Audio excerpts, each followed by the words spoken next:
From New York and Georgia to California and Illinois, the Teamsters union says delivery drivers for Amazon and workers at some facilities have walked off the job, demanding better pay and working conditions. We want to make sure that every customer gets their packages, but we also need what we deserve. On Thursday, members of the International Brotherhood of Teamsters Union, which represents thousands of delivery drivers, walked out of 4 Amazon warehouses in Southern California and 1 in San Francisco.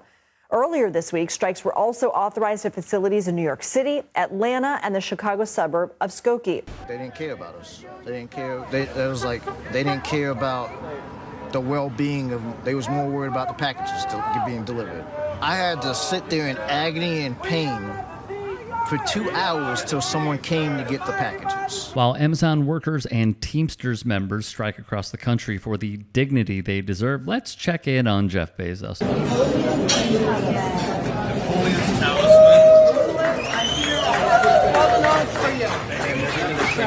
Nothing to see here, just one of the world's richest private citizens meeting with the corrupt president-elect and scheming on how to siphon even more wealth away from the American workers into their pockets.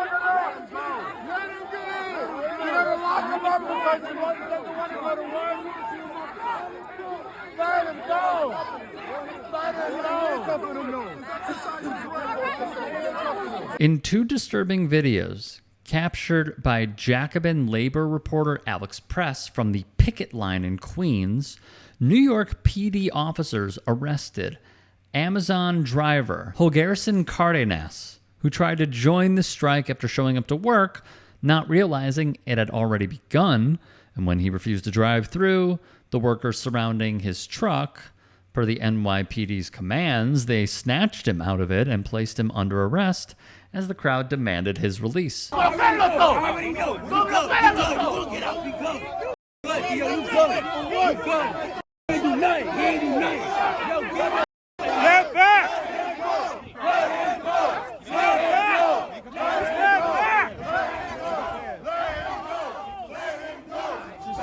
Freelance labor reporter Luis Feliz Leon was also on the scene, documenting how law enforcement works hand in hand with wealthy capital owners to protect business interests instead of the everyday Americans fighting for the working conditions and benefits they deserve from the profits generated by their labor. One officer was even recorded putting their hands on and throwing aside a picketing worker, demanding Cardenas's release.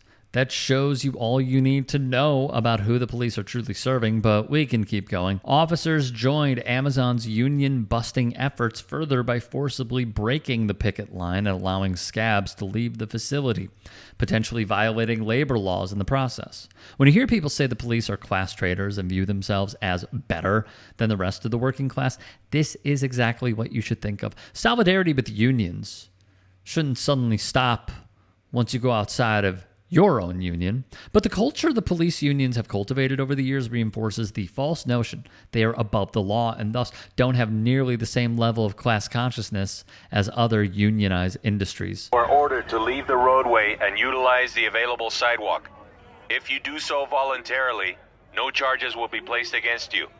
If you remain in the roadway and refuse to utilize the sidewalk, you will be placed under arrest and charged with disorderly conduct. This is the New York City Police Department.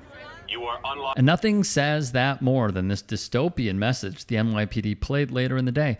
Thankfully, Cardenas was released from custody and given a hero's welcome from the picket line before sharing some words with his fellow workers. We got to keep it together so we can make this happen.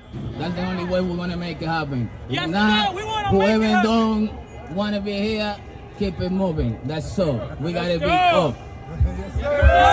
But he wasn't the only one arrested at the Queens picket line. Local Teamsters organizer Anthony Rosario, a seasoned union member who participated in the landmark UPS strike of '97, was also arrested for reportedly not complying with the NYPD's demands to let more trucks leave the facility, despite he and his fellow picketers complying with the department's original agreement to allow one truck out every 2 to 3 minutes. That right there shows that nobody should be afraid. Because you get taken away, you come right back. What are we doing wrong? We come right back. Exercising you our come First right Amendment back. right. You come right what back. What they're doing is illegal. What they're doing is illegal. Those fences are illegal.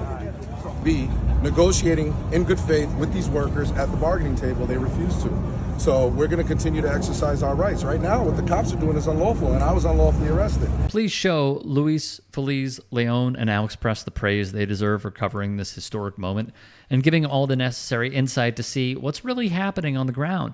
We'll leave links to both of their Twitter profiles in the description box below. We are all joined together as part of the International Brotherhood of Teamsters National Amazon Division, and we're engaging in a coordinated action to try to put the pressure on Amazon, stop breaking the law, come to the table. This is an unfair labor practice strike over their refusal to bargain. New York's Amazon Labor Union President Connor Spence sat down with Amy Goodman to make it clear as day to any detractor out there why they decided to take direct action. In the U.S., there hasn't been large coordinated action like this, and actually I do want to comment on the point Amazon is trying to make that this is somehow just an outsider action.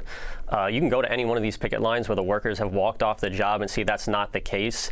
Last time I was on the show, I talked about how Amazon has 150% turnover in their warehouses nationwide.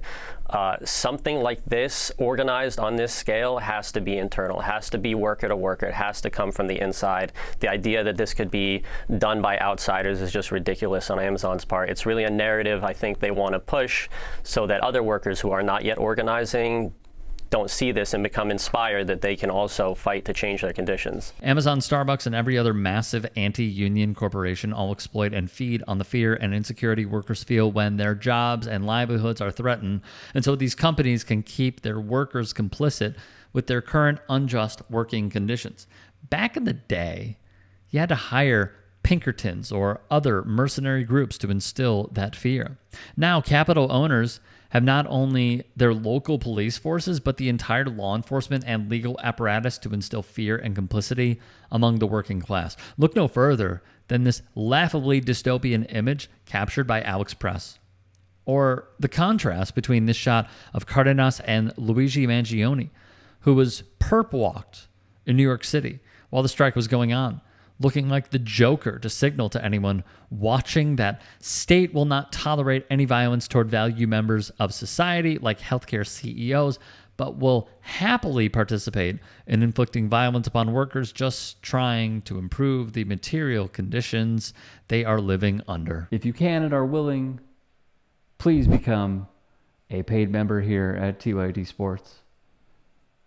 And or go to tyt.com/join. In addition, you can follow me on Twitter, Instagram, and TikTok. Appreciate it. Have a great day.